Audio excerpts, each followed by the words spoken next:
Okay, these are all very small steps. I'm going to do these in very small videos so that these steps are kind of clear in their order, and that you don't have to watch a big long video all at once if you don't want to.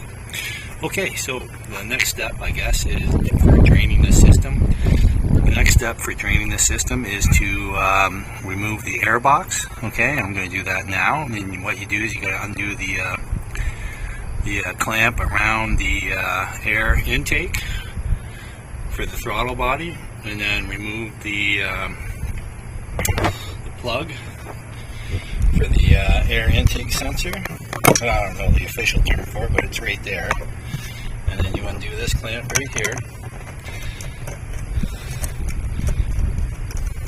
And then you can just pull up on the box itself and remove the whole thing at once.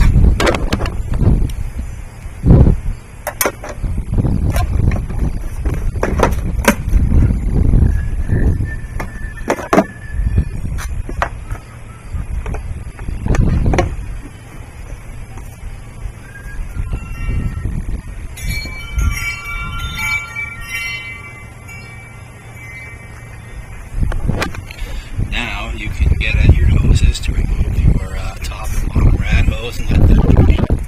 And then after that you can take this hose off of the housing and then remove the whole housing with 4 bolts, which are here, here, and 2 down here, which you can't see but you can get at with a 10mm socket.